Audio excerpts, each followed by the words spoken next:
සුපුරුදු විදිහටම ඔයාලා හැමෝම ගොඩක් ආදරෙන් පිළිගන්නවා. ඔන්න අද මම ඔයාට රස වගේම ගොඩක් ලේසියෙන් හදාගන්න පුළුවන් බිස්කට් රෙසිපියක් තමයි අද අරගෙන ආවේ.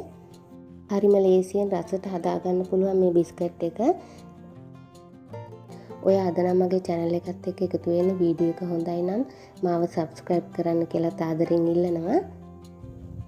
එහෙනම් අපි බලමු මේ බිස්කට් එක රසට හදාගන්නේ කොහොමද කියලා.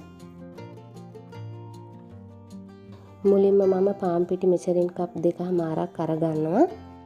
තේ බොන අඩු කෝප්පෙන් ඔයාට මැනලා අරගන්න පුළුවන්.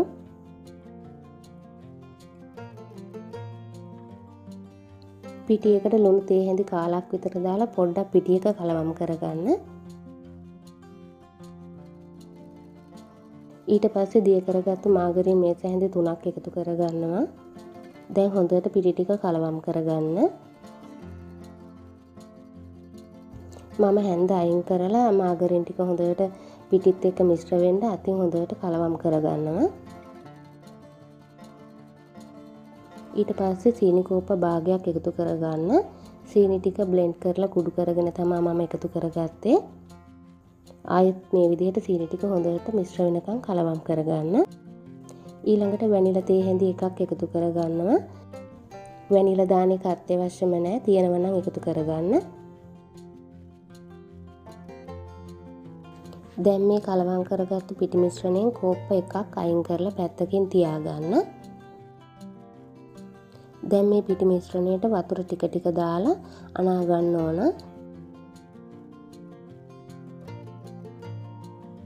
වතුර වැඩි කරගන්නේ නැතුව පොඩ දාලා අතේ ඇලෙන්නේ නැති ඩෝ එකක් හදාගන්න.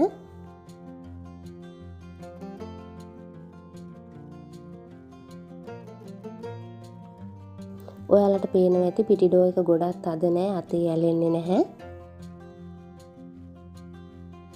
තව විනාඩියක් විතර බෝල් එකේම මේ විදිහට හොඳට නීට් කරන්න. දැන් මේක අපි පැත්තකින් තියාගමු. ඊට පස්සේ අයින් කරගත්තු පිටි කෝප්ප එක භාජනයකට දාගෙන චොකලට් කුඩු වලින් මේ සැඳි 2මාරක් එකතු කරගන්න.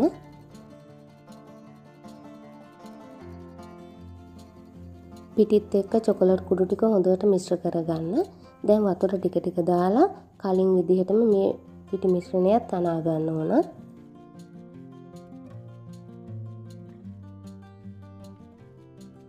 අතේ ඇලෙන්නේ නැති ගොඩක් තද නැති ඩෝ එකක් හදාගන්න.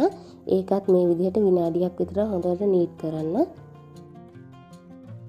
ඊට පස්සේ මේ පිටි ඩෝ එක පැත්තකින් තියාගෙන කලින් පිටි ඩෝ එකෙන් සමාන කොටස් දෙකක් වෙන් කරගන්න ඕන. මේ වගේ පිටි ඩෝ එක බටයක් වගේ හදාගෙන සමාන කොටස් දෙකකට වෙන් කරගන්න. ඊට පස්සේ කොටස් දෙක නීට් කරලා බෝල දෙකක් හදාගන්න. දැන් මුලින්ම ඔයා තුනී කරගන්න මතු පිටට පිටි ටිකක් මේ විදිහට ඉහගන්න. ඊට පස්සේ හදාගත්තු පිටි බෝලයක් අරගෙන රවුමට නැතුව කොටුවක් වගේ හැඩයට එන විදිහට තුනී කරගන්න ඕන.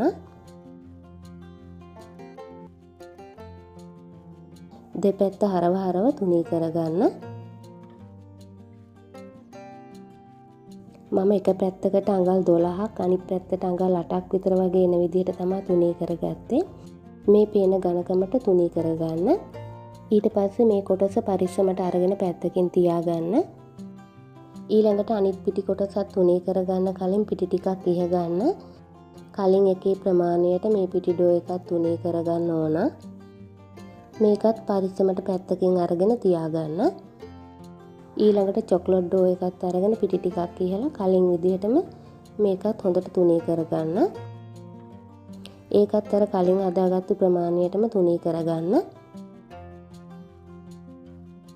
දැන් මේ කොටසත් පරිස්සමට අරගෙන පැත්තකින් තියාගෙන කලින් හදාගත්තු එක කොටසක් අරගන්න. ඊට පස්සේ ඒක උඩින් චොකලට් කොටස මේ විදිහට තියාගන්න.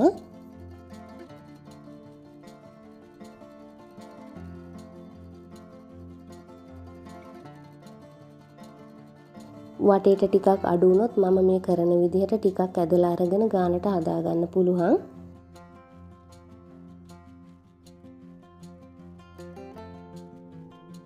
ඊළඟට සුදු පාටට තුනී කරගත්තු අනිත් කොටස අරගෙන චොකලට් එක උඩින් මේ විදිහට තියාගන්න. ඒකෙත් කලින් හැදුවා වගේ අඩුතැන් මේ විදිහට හදාගෙන වටේට පොඩ්ඩක් අතින් තද කරන්න. දැන් ආයෙත් සැරයක් හොඳට තුනී කරගන්න ඕන. ලේයර් තුනම හොඳට තද වෙන්න ඕන. ඒ හින්දා හොඳට තුනී කරගන්න. දැන් මම කපා ගන්න හදන්නේ.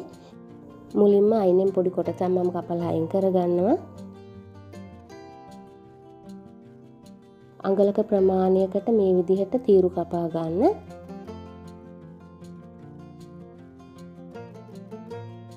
ඔයාට කොටු හැඩයට කපා ගන්න පුළුවන්.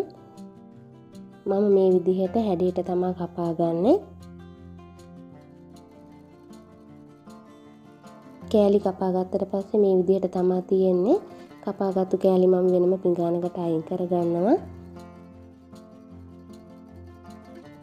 මේ විදිහට මම ඔක්කොම ටික කපා ගන්නවා.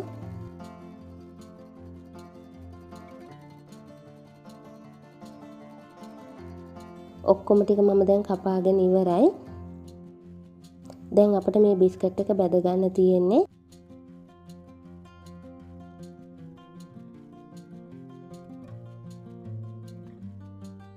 තෙල් ටික රත් වුණාට පස්සේ බිස්කට් ටික දාලා බැද ගන්න තමයි තියෙන්නේ.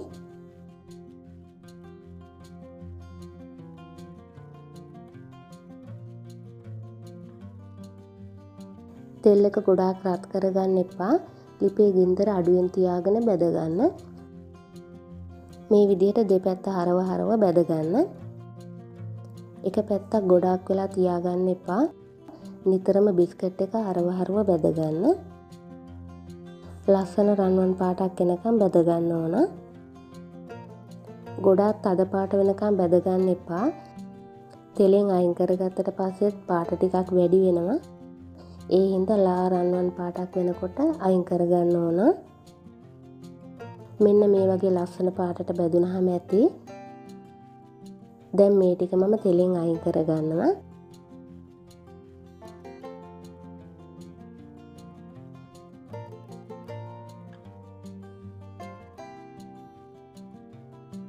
මේ විදිහට ඔක්කොම ටික බැද ගන්න. දැන් මම ඔක්කොම බිස්කට් ටික බැදගෙන ඉවරයි. ඉතින් මේ බිස්කට් එක හරිම ලේසියෙන් හදා ගන්න පුළුවන්. හරිම රස බිස්කට් එකක්. තෙල් උරාගෙනත් නෑ, හොඳට තියෙනවා. ඉතින් පොඩි බඩගින්නක් හැදෙන වෙලාවට බිස්කට් ගෙන්න කඩේ දුවන්නේ නැතුව ලේසියෙන්ම මේ විදිහට හදා ගන්න. එහෙනම් ආයෙත් අලුත් වීඩියෝ එකකින් හමු වෙන්නම්. සුබ දවසක් ඔයාලා හැමෝටම.